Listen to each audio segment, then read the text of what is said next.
केदारनाथ उपचुनाव और निकाय चुनाव की तैयारियों में जुटी कांग्रेस बीजेपी को पटकनी देने के लिए बनाई समिति। पार्टी में गुटबाजी होगी खत्म, बड़े नेताओं को मिली बड़ी जिम्मेदारी। बद्रीनाथ और मंगलौर सीट जीतने के बाद उत्तराखंड कांग्रेस का कॉन्फिडेंस हाई है। उपचुनाव में मिली जीत के बाद पार्टी नेताओं और कार्यकर्ताओं में अलग ही जोश देखने को मिल रहा है। बीजेपी विधायक शैलारानी रावत के निधन के बाद केदारनाथ सीट भी खाली है, जिस पर अब उपचुनाव होना है। इसके साथ ही प्रदेश में अब नगर निकाय और पंचायत चुनाव होने हैं। ऐसे में पार्टी में चल रही गुटबाजी के कारण कोई नुकसान न इसके कांग्रेस हाईकमान ने समन्वय समिति बनाई है। ये समिति इसलिए बनाई गई है ताकि एकजुट होकर केदारनाथ उपचुनाव और निकाय चुनाव लड़ा जा सके। इसलिए केंद्रीय संगठन ने उत्तराखंड के बड़े नेताओं को अलग अलग जिम्मेदारी दे दी है। जो नेता गुटबाजी को हवा देते थे या एक दूसरे पर बयानबाजी करते थे, उन सबको कांग्रेस हाईकमान ने इस समन्वय समिति में रखा है।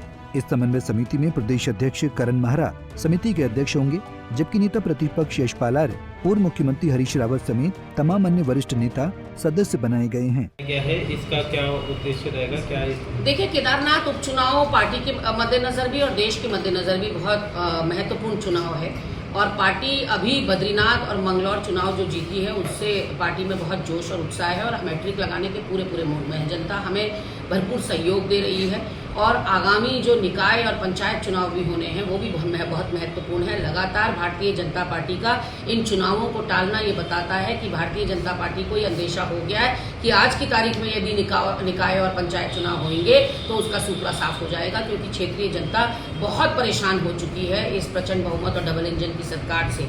केदारनाथ उपचुनाव में पार्टी कोई भी तरह का जोखिम उठाने को तैयार नहीं है, इसलिए एक भारी भरकम हैवीवेट समिति बनाई गई है जो पूरा का पूरा केदारनाथ उपचुनाव, निकाय और पंचायत चुनाव को अपनी देखरेख में पूर्व मुख्यमंत्री हरीश रावत, प्रीतम सिंह, हरक सिंह रावत समेत कई ऐसे नेता हैं जो खुलकर एक दूसरे पर बयानबाजी कर चुके हैं।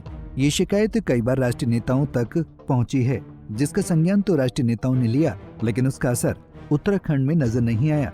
इतना ही नहीं, इन शिकायतों के आधार पर कई बार राष्ट्रीय नेतृत्व ने उत्तराखंड कांग्रेस के बड़े नेताओं को सख्त हिदायत दी कि वो समन्वय बनाकर संगठन को मजबूत करने का काम करें, लेकिन इसके बाद भी ऐसा नहीं हुआ। यही कारण है कि केदारनाथ उपचुनाव और निकाय चुनाव से पहले कांग्रेस हाईकमान ने समिति बनाकर सभी उत्तराखंड कांग्रेस के बड़े नेताओं को अलग अलग जिम्मेदारी दे दी है।